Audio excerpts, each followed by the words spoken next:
Hi, I'm Guy Fieri, and welcome to Sonoma County, California, home of true wine country cuisine. Today I'm going to prepare a dish for you, not in fusion, but in confusion. I'm going to do a gorgonzola tofu sausage terrine that will be served over a mildly poached ostrich egg.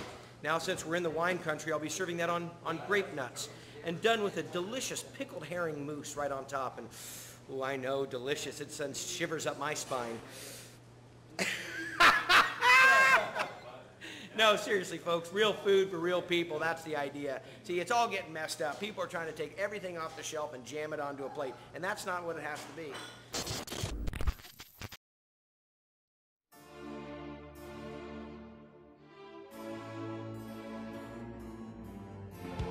You know him from the Food Network, and now Guy Fieri is bringing his culinary know-how to the Big Apple. Grand opening of your first New York City restaurant. I mean, how excited are you? I like how you say first New York City restaurant. I haven't even got this monster open yet, and you're already throwing first on it. It's awesome. Guy Fieri is one of the most recognizable chefs on TV. He hosts Diners, Drive-Ins, and Dives, the most popular show on the Food Network. How you doing, man? Love it, we love it. He has a rock star persona that leaves some fans speechless. Where are you from? He is one of the most powerful people in the food business. Like it or not, tons of people watch his show, advertisers flock to him. You are the Food Network. I mean, honest to goodness. Stop. Set Myers, setting fires. Oh, I don't set fires. Oh, it's on like Donkey Kong. But at Guy's American Kitchen and Bar in New York City, Fieri's newest restaurant, the food is leaving critics with a bad taste in their mouths. A really bad taste. The New York Times gave the restaurant no stars, not one. Not so popular if you listen to New York Times food critic Pete Wells, who must like shish kebabs because he absolutely skewers his new restaurant and seems to relish doing it.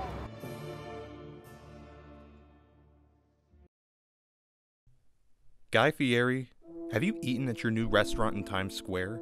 Have you pulled up one of the 500 seats at Guy's American Kitchen and Bar and ordered a meal? Did you eat the food? Did it live up to your expectations? Did panic grip your soul as you stared into the whirling hypno wheel of the menu where adjectives and nouns spin in a crazy vortex?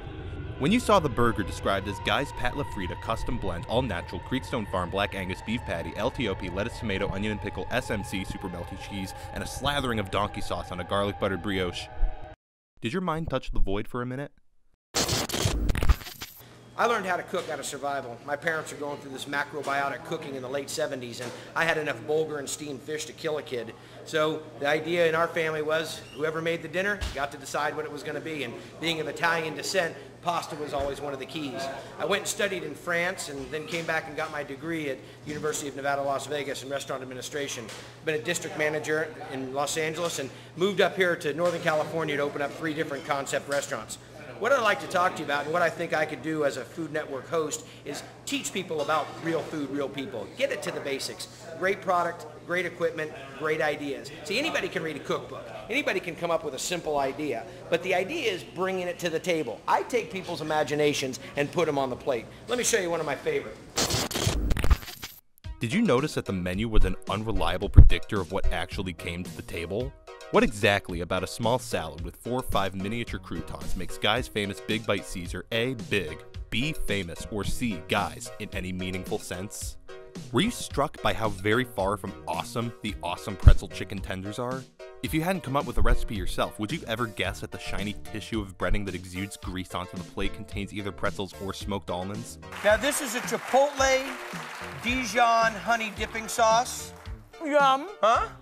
Glasses and all, yum? Okay, Delicioso. let's move on to the next one. When you cruise around the country for your show, Diners, Drive-Ins, and Dives, rasping out slangy odes to the unfancy places where Americans like to get down and greasy, do you really mean it? Or is it all an act? Is that why the kind of cooking you celebrate on television is treated with such little respect at Guy's American Kitchen and Bar?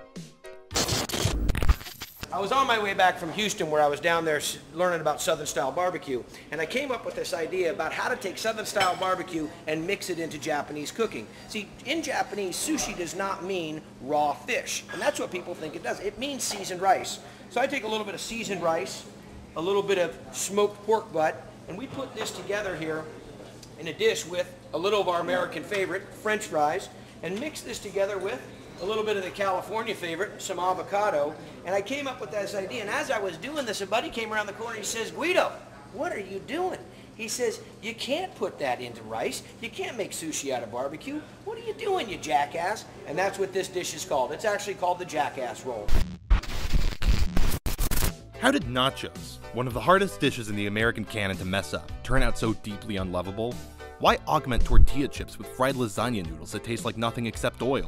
Why not bury those chips under a properly hot and filling layer of melted cheese and jalapenos instead of dribbling them with thin needles of pepperoni and cold gray clots of ground turkey? When you hung that sign by the entrance that says, "Welcome to Flavortown," were you just messing with our heads? And when we hear the words donkey sauce, which part of the donkey are we supposed to think about? Oh, and we never got our Vegas fries. Would you mind telling the kitchen that we don't need them? Thanks.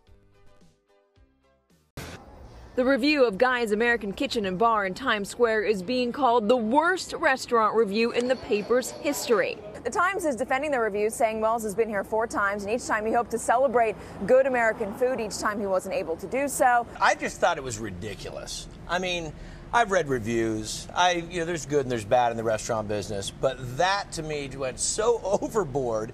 It really seemed like there was another agenda. Everyone makes fun of Guy, and then when someone does so publicly, everyone has to rush to his aid. I've been really consistent. He's a friend of mine. I like him. He's a great dude, and he's a great dad. He's a great husband.